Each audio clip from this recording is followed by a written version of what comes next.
of the English we speak is informal. We don't really care about. This is so cliche. Cliche means that's the cheesy line. In the opposite sex, and you say, hi, I love you. Whoa, that's just too much. You don't say that. Preview.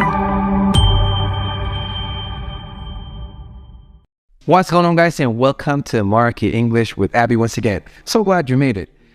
Today I want to teach you things you don't learn from books. What do I mean by that? See, books teach us formal things, formal English. You learn your grammar there. That's good. The conjunctions, the punctuations, even the basic vocabularies is so good.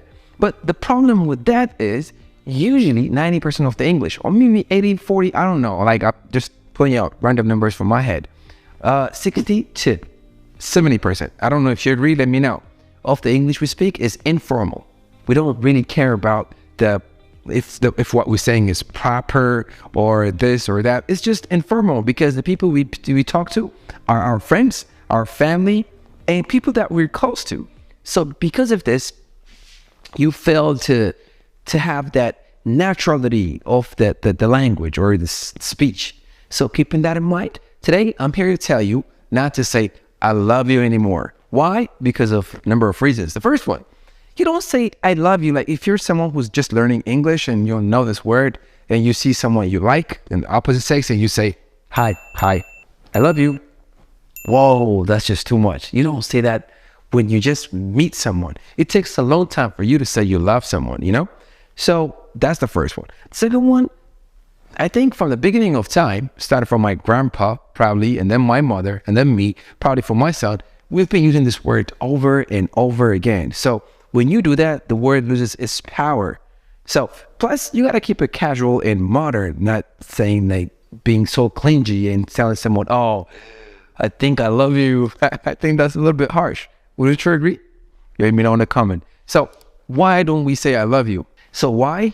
Because of these reasons. I also want to give you a tip of this word. I think you're going to like them, and that's why. First one is cliche. This is so cliche. Cliche means so common. You know, the menu, you see the same menu in one restaurant over and over again. And you can say, oh, so cliche. You know, there's a trend and everybody start doing it. At first it was good, but over time you hate it. So you can say it's so cliche, okay? He's so cliche. The A, the accent thing here, at A, it changes E to A. Imagine if I have C-A-F-E, you could say coffee, but if I have the accent, it changes E to A. So cafe, that's why you find it in a word like fiancé or other words. Okay, so cliche, yeah, something that's so common, something that's not different. It's just normal. Second one, stale. Stale, it's so stale. If you say something is stale, it means it loses its taste or quality after a long time. Imagine you have flour, this fresh flour. You cut it and you put it in a vase. If you keep it in your house for 4 or 5 days, maybe 3, it starts to bend because it's stale, okay? A joke. At first it's funny and then people use it over and over again. It becomes stale. It's so stale. It's so cliche. So cliche. Such a cliche. Cheesy. Cheesy is cheap or poor quality. It's a cheesy restaurant. That's the cheesy line. You know, sometimes we don't put the effort to express how we feel towards someone. You just find something that's been around, something that we heard, and then boom, we use it. So cheesy, man. So simple. You're not putting in the effort. So it's cheesy. Oh, that's so cheesy. It's so cheesy. Well, it was a cheesy line to say. Last but not least, again, it means the same thing, corny. Corny is used for idea especially, or it could be a movie. If the storyline is the same, the poor guy meets this rich girl and finally he ends up winning her heart. I'm pretty sure you all can relate. You've seen dozens of movies with the same storyline. So you can say, man, it's so corny. I mean, it's repeated over and over again and it lacks originality. It's so corny. You are so corny. So the word I love you is becoming that, in my opinion, in a way. If you say it from your heart, if it's sincere, if it's from your heart, then it's the most powerful word in English. Speaking English as a second language, I think this is just our go-to phrase or sentence. We just say, I love you, but it's not the right time for you to say that. So what do you say? When you want to do what? When you want to spit game. To spit game means to be witty with your words, to be creative, to persuade someone to like you. If you want to shoot your shot, to shoot your shot is to go and then tell them how you feel and take the chance. You know, you only have one shot. Boom, you shoot. If you miss, you miss, but you're taking a chance. So I just came here to shoot my shot. I think you're cute and this and that. So you're getting it off your chest. So shoot your shot to tell someone you like them. Or if you want to slide in someone's DM, there's also another expression. So DM is direct message. We have it on all social applications like Facebook, Instagram, whatever. Like it could be Telegram here.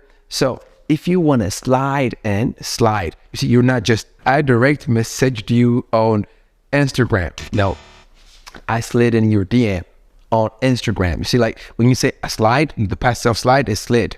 So I just thought it would be a good idea to slide in your DM.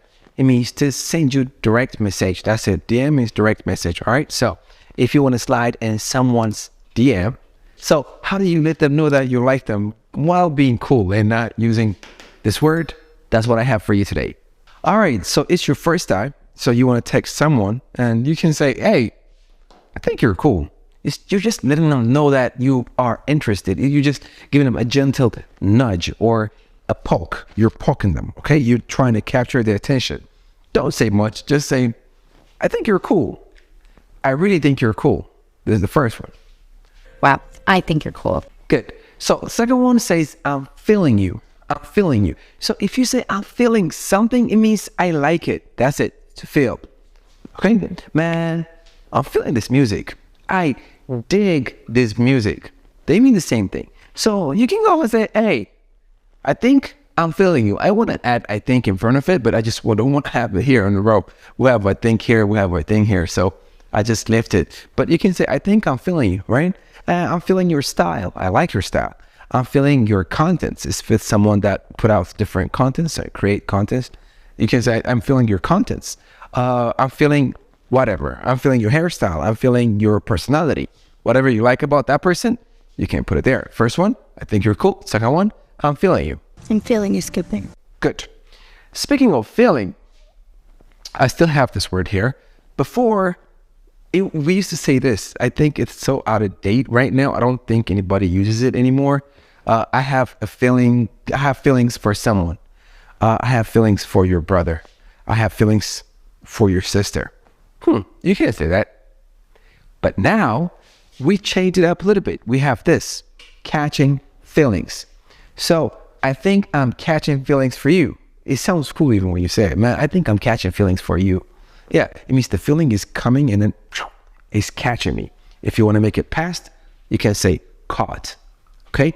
So I caught feelings for you from the moment I saw you. Another expression here, you can say you had me at hello.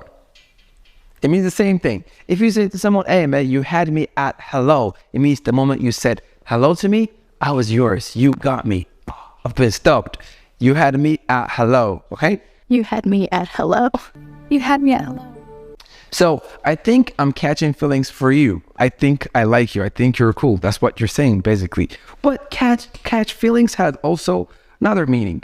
So if, let's say I'm having a heart-to-heart conversation with my friend and I'm telling him, hey, okay, I'm about to tell you something real deep, but no catching feelings. I mean, don't get your feelings hurt, okay? I don't want it to affect your feelings. Man, don't be catching feelings. I mean, don't hold grudges. Don't get your feelings hurt. Just whatever I'm saying, take it lightly, okay? I think when I told him that I was busy all the time and I don't want to spend time with him, he caught feelings. It means I hurt his feelings. So it could be contextually used in that way. So make sure you're using it the right way, okay? So 3, first one, I think you're cool. Second one, I'm feeling you. Third one, I have feelings for you, or I'm catching feelings for you, okay? Fourth one, okay, what do you say? I actually had to say here. What do you say, or How about. Both are used to throw suggestions. Are you bored? Yeah, me too. How about we go out for a walk? What do you say we go out for a walk? Hey, what do you say we go out for a nice dinner tonight? Hey guys, how about we go out for dinner? You can use these two phrases to throw out suggestions. Do you want to go out for a walk? Would you like to go out for a walk? These are so formal. But if you instead, you can use this, like, how about we go out for a walk? What do you say we go out for a walk? So let's say you see this person and you want to know them. You want to know more about them. So you can say, hey, how about we get to know each other? This is cool. How about we get to know each other? Just sliding in their DM and you're like, how about we get to know each other? What do you say we get to know each other? Both work just fine. So this is the fourth one. So what do you say we get to know each other a little bit better? I think you're cool. I'm feeling you. I'm feeling your style. I'm feeling the way you do things. I don't know. I think I'm catching feelings for you. How about we go out for, how about we get to know each other? Or what do you say we get to know each other? Third, the last one. I think we might hit it off. I think we might hit it off. Do you know what hit it off means? Hit it off means find each other attractive, okay? I mean, first we met at the party and starting from then, we hit it off. It means we found each other attractive, okay? So, hit it off. I really think you might hit it off with my friend, Danai. I don't know. So, I think we might hit it off if we give it a chance. Give it a chance, try it. Give it a chance, go for it, try it. So, I really think we might hit it off if we give it a chance. Okay, that's it. You don't have to say much. I love you. Don't spook them. I think we might hit it off if we give it a chance. They know it now. Okay, what you mean? I mean, it's going to lead to other conversations, of course. You can't win anyone's heart with one line. But I think these are a cool entry and probably the chance of you getting a response if you use one of these is really, really high. So that's it. It's just supposed to be an informative video. Don't take it too seriously. It's just to help you loosen up a little bit and be casual. This is Maraki English with Abby. Try to be original. Don't be cliche, stale, cheesy, and corny. And when you spit your game, when you try to persuade someone to like you, shoot your game. The proper word would be, I think, woo. To woo is to talk to someone in order to get something out of them or to convince them to do something. I mean, my brother has been wooing me to start business with him for the past month. I mean, he's been just telling me that. So if you want to spit game, this is more modern word, a little bit slangish, and woo someone or shoot your shot, take a chance, or slide in someone's DM trying to direct message them, use the slides. Thank you very much. I hope you like the content. Let me know how you feel in the comment. Till I see you next time. One love, guys.